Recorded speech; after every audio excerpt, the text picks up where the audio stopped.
అందరికీ నమస్కారం. ఇవాళ మనతో ప్రముఖ ఆధ్యాత్మికవేత్త, ఆస్ట్రాలజర్, దత్తాత్రేయ మరియు గణపతి ఉపాసకులు మురళీధర్ శర్మ గారు మనతో ఉన్నారు. వారితో మాట్లాడదాం. గురుగారు నమస్కారం. మహాదేవ శ్రీమాత్రే నమః. గురుగారు, సెప్టెంబర్ నెలలో వృశ్చిక రాశి వారికి ఎలాంటి ఫలితాలు ఉండబోతున్నాయి కాస్త వివరించండి. తప్పకుండా అండి. ఇక్కడ ఒక విషయం ఏమిటి అంటే, ముందుగా కూడా ప్రతి వీడియోలో కూడా నేను చెప్తూ ఉంటాను, వ్యవహారిక నామము జన్మనామము వేరుండి డేట్ ఆఫ్ బర్త్ ప్రకారంగా వీరికి దశ అంతర్దశలను నిర్ధారణ చేసుకొని, మరొకటి ఏమిటి ముఖ్యమైనది అంటే, ఏదో వృషభ రాశికి బాగుంది, పలానా రాశికి బాగుంది అని మనం సంతోషపడిపోవడానికి ఆస్కారం లేదు. ఇక్కడ గోచారంలో గ్రహాలు అనేటువంటివి మారుతూ ఉంటవి, గ్రహచారంలో గ్రహాలు అనేటువంటివి మారవు. మనం జన్మించినటువంటి సమయానికి ఒక లగ్నం అనేది ఏర్పడుతుంది. ఆ లగ్నాన్ని ఆధారంగా చేసుకొని మనకు కొన్ని గ్రహాలు ఉండేటువంటి స్థానాన్ని బట్టి, సప్తమ స్థానము వివాహానికి సంబంధించింది, పంచమ స్థానము మనకు అబ్రాడ్ కావచ్చును, ఉన్నతానికి సంబంధించింది, సంతానానికి సంబంధించింది, ఇలా ఏ ఏ గ్రహాలు ఎక్కడెక్కడ ఉన్నాయి అనేటువంటిది అదొక పరిశోధన, అదొక విద్య అది. సో దాన్ని బేస్ చేసుకొని ఆస్ట్రాలజీ అనేది మనం చెప్తే అదొక నిజం అవుతుంది. వారు ఉండేటువంటి పరిస్థితి ఏంది, నాకేది ఎప్పుడు నా ఛాలెంజ్గా నేను చెప్తూ ఉంటాను ప్రతి వీడియోలో కూడా, మీరేం చెప్పొద్దు, డేట్ ఆఫ్ బర్త్ పుట్టిన సమయం ఇస్తే నేనే మాట్లాడతా, విషయం ఇది ఈ పరిస్థితిలో ఉన్నారు కనుక, లేదా 4-5 విషయాలు నేను చెప్తా కనుక, ఈ విషయాన్ని మీరు అబ్జర్వ్ చేసుకొని ప్రతి మనకు ప్లే అయ్యేటువంటి ప్రతి వీడియోను కూడా మీరు అర్థం చేసుకోవాలని చెప్పి కోరుకుంటూ, వృశ్చిక రాశి వారికి సెప్టెంబర్ నెలలో చాలా అద్భుతంగా ఉంది అని చెప్పి చెప్పవచ్చును. మిమ్మల్ని ఎవరైతే ఇబ్బంది పెట్టారో, మిమ్మల్ని ఎవరైతే బాధ పెట్టారో 21, 22, 23లో 24 సుమారుగా కూడా అసలు సమాధానం దొరుకుతలేదు మాకు, ఏదో ఒక అవకాశము అని ఎదురు చూస్తూ ఉండేటువంటి వారికి ఈ 24 మార్చ్, ఏప్రిల్ నుంచి కూడా కొందరికి అద్భుతంగా ముందుకు వెళ్ళిపోయింది పనులు. ఇప్పుడు ఉదాహరణకు ఒక వివాహం అనుకుందాం, ఎప్పటి నుండో వివాహము మీ అబ్బాయికే ఇచ్చి చేస్తాము అని చెప్పి ఒక అమ్మాయి వాళ్ళ తల్లిదండ్రులు మాట ఇవ్వడము, ఇలా ముందుకొచ్చి తీరా సమయానికి అబ్బాయికి ఇంకా జాబ్ రాలేదు, మాకు మంచి సంబంధం వచ్చింది, మేము వారికి ఇచ్చేస్తాం అని వివాహం జరిపించిన సందర్భాలు ఉన్నవి. ఎంగేజ్మెంట్ అయిన తర్వాత కూడా బ్రేకప్స్ అయిన సంబంధాలు కూడా ఉన్నవి. అయితే ఇక్కడ కొందరు డబ్బులు ఇన్వెస్ట్ చేసి పోగొట్టుకున్న వాళ్ళు ఉన్నారు. కొందరు ఒక ల్యాండ్ మీద ఇన్వెస్ట్ చేసి, సగం ఇన్వెస్ట్ చేసి మరొక సగము రిజిస్ట్రేషన్ ఆఫీసులోనే మీకు ఇచ్చి కంప్లీట్ రిజిస్ట్రేషన్ చేసుకున్నా అనే సందర్భంలో ఆ భూమి కబ్జాకు గురవడము. ఇక ఇల్లు మాది అమ్మాలి, ఈ ఇల్లు అమ్మితే మేము కొంచెము స్థాన చలనము, ప్రదేశ మార్పు చెందాలి, నా కూతురు హైదరాబాద్లో జాబ్ వచ్చింది, లేదా నా కొడుకు హైదరాబాద్లో జాబ్ వచ్చింది, నేను ఈ ఇల్లు అమ్మితే అక్కడికి వెళ్ళి ఏదో అపార్ట్మెంట్ ఏమైనా కొనుక్కుంటా అంటే ఇల్లు అమ్ముడుపోవటం లేదు. ఓకే, ఇక్కడ దీని ఈఎంఐ, అక్కడ కొత్తగా కొడుకు అపార్ట్మెంట్ తీసుకున్నాడు దాని ఈఎంఐ, ఈ 2 ఈఎంఐలు కట్టే వరకు వీరి దగ్గర రూపాయి అంటలేదు. ఇక్కడ వీరి వద్ద జాబ్ వచ్చింది, 80,000 జీతము, ఇటు 30,000 అటు 30,000, 2 ఈఎంఐలు, ఈ ఇల్లు అమ్ముడు పోతే క్లియర్ అవుతుంది. 40 లక్షల లోన్ ఉంది దీని మీద. ఓకే, కానీ 70-80 లక్షల ప్రాపర్టీ ఇది.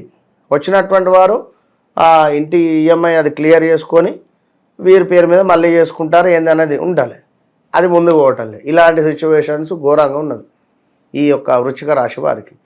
ఇలాంటి సిచ్యువేషన్ నుండి ఈ సెప్టెంబర్ నెలలో నేను చెప్పినవన్నీ నిజంగా జరిగినవి, వీళ్ళందరితో నేను మాట్లాడి ఉన్నా ఈ వృశ్చిక రాశి వారితో. ఒకరైతే 10 లక్షల అసలుకు 12,50,000 మిత్తే కట్టిర్రు, 21 నుంచి నిన్నటి వరకు. ఇంకా మళ్ళీ అసలు ఎప్పుడు ఇస్తామని లొల్లి పెడుతున్నాను. ఘోరాతి ఘోరమైన సిచ్యువేషన్స్ ఎదుర్కొనేటువంటి పరిస్థితిలో ఉన్నారు. తప్పకుండా సెప్టెంబర్ నెలలో మీకు ఒక మార్గం అయితే కనబడుతుంది. మీకు ఒక ఇలాంటి అన్ని సిచ్యువేషన్లో ఏదో ఒకరు మిమ్మల్ని నడి సముద్రంలో ఉన్నారు, మీకు ఎవరో ఒక తాడు వేసి పైకి లాగుదాము అనేటువంటి ప్రయత్నంలో ఉన్నారు. వారే మీకు గురువు, అంతే. కనుక తప్పకుండా రవి గురులు ఈ 2 గ్రహాలు కూడా మీకు ఎంతో శుభంగా మారబోతున్నాయి ఈ యొక్క సెప్టెంబర్ నెలలో. కనుక సూర్యుడు అంటే మనకు కనబడేటువంటి దైవం కనుక ప్రతి రోజు సెప్టెంబర్ నెలలో సూర్యోదయం కంటే ముందే నిద్ర లేవాలి. ఇది గుర్తుంచుకోండి. సూర్యుడు ఉదయించిన తర్వాత మీరు నిద్రలేస్తే మీకు సూర్యుడు మైనస్కి వెళ్తాడు. సూర్యుడు ఇచ్చే రిజల్ట్ మీరు పొందరు. సూర్యోదయం ఎప్పుడు ఉంది?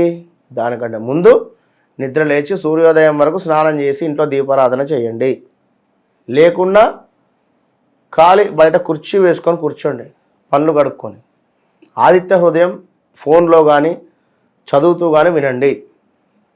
ఎవరైతే కన్సీవ్ కావాలి అని అనుకుంటున్నారో వృశ్చిక రాశి వారు, మంచి సమయం ఇది మీకు. తప్పకుండా కూడా ఆదిత్య హృదయం చదవండి. సూర్యోదయంకు ఎగ్జాక్ట్లీ మీరు కూర్చోండి, స్నానం చేయకుండా పర్వాలేదు, పళ్ళు తోముకోండి, సరిపోతుంది. విన్నరా? మంచి రిజల్ట్ ఉంటుంది. అయితే ఇక్కడ తప్పకుండా మంచి అనుకున్నటువంటి పనులు అన్నీ కూడా కార్యరూపం దాల్చేటువంటి పరిస్థితి ఉంటుంది. ఎవరో వచ్చి మీకు సహాయం చేస్తారనేటువంటి మాట ఇవ్వడం కూడా ఉంటుంది. సంకల్పం సిద్ధిస్తుంది. విద్యా ఉద్యోగం అందు విజయం ఉంది. తప్పకుండా మీ అభిరుచికి తగ్గ వ్యక్తులతో పరిచయాలు ఏర్పడేటువంటి పరిస్థితి ఉంది. అదేవిధంగా విద్యా ఉద్యోగం నందు మంచి విజయం అంటున్నాం ఇక్కడ. కనుక విదేశీ ప్రయత్నాలు వెళ్ళేటువంటి వారికి శుభం. ఇక్కడే ఉన్నత చదువులు అనుకున్నా వారికి శుభం. ఉద్యోగ ప్రయత్నాలు ఎవరైతే అనుకుంటున్నారో వారికి శుభమే, నో డౌట్. ఇంకా మరి వ్యాపారమందు చక్కటి లాభాలు, కొన్ని విషయాలపై మీరు శ్రద్ధ వహించడం వల్ల అది ఎంతో అభివృద్ధి వైపుగా మిమ్మల్ని తీసుకువెళ్ళే పరిస్థితి ఉంటుంది. ఇంకా ముఖ్యంగా కొన్ని పనులు మాత్రము మందకోడిగా ముందుకు వెళతాయి. అంటే శని మీకు అర్ధాష్టమ శనిలో ఉన్నారు కనుక ఈ యొక్క అష్టమ శని అంటే 4వ స్థానము. శని మూలకంగా కొంచెము పనులు మందకోడిగా ముందుకు సాగుతాయి. అదొకటి గమనించండి. శని యొక్క పీరియడ్ కానీ మరి మీ జాతకంలో శని దశలు అంతర్దశలుగా నడుస్తూ ఉంటే కొంచెం పనులు ఇంకా డిలే అవుతూ ఉంటుంది. అదైతే గమనించండి. ఇంకా ముఖ్యంగా శని వల్ల కొన్ని ఆటంకాలు కూడా కలగబోతున్నాయి. తప్పకుండా ఇంటి యందు దేవతా పూజలు తప్పకుండా చేసుకునేటువంటి శుభం కనబడుతుంది. కనుక ఓవరాల్గా వృశ్చిక రాశి వారికి రావాల్సిన ధనము రావడం కానీ, పిల్లల చదువు విషయం కానీ, కన్సీవ్ కావాలనుకున్న శత్రువులపై విజయము, హెల్త్ ఇష్యూస్ మాత్రము ఉంటవి. స్థానచలనము కనబడుతూ ఉంది. తప్పకుండా ఇంట్లో ఏదో ఒక సమస్య వెంటాడుతూ ఉంటుంది. బంధువర్గంతో గొడవలు ఉన్నవి. ఏదో రకంగా పోలీసు మెట్లు ఎక్కే పరిస్థితి కూడా ఉంది. పోలీసు స్టేషన్ యొక్క మెట్లు ఎక్కేటువంటి పరిస్థితి కనబడుతుంది. లేదా వారి నుండి కాల్స్ రావడమా, వారితో ఏమైనా మాట్లాడడమా కూడా అయ్యే దాఖలాలు ఉన్నాయి. Court related also. కనుక తప్పకుండా వృశ్చిక రాశి వారు మన వద్ద జరిగేటువంటి శని హోమంలో పాల్గొన్నట్టయితే మంచి ఫలితం ఉంటుంది. ఇంకా మీకు ఎవరైనా పరిచయం ఉన్నా కూడా వారితో అయినా చేయించుకోండి. కేవలం 2500కే హోమాన్ని నిర్వహిస్తూ ఉన్నాం అనేటువంటి విషయాన్ని గమనించుకోండి. విన్నరా? All the best. సెప్టెంబర్ నెలలో వృశ్చిక రాశి వారికి ఎలాంటి ఫలితాలు ఉంటాయో తెలియజేసినందుకు ధన్యవాదాలు గురుగారు. మహాదేవ్.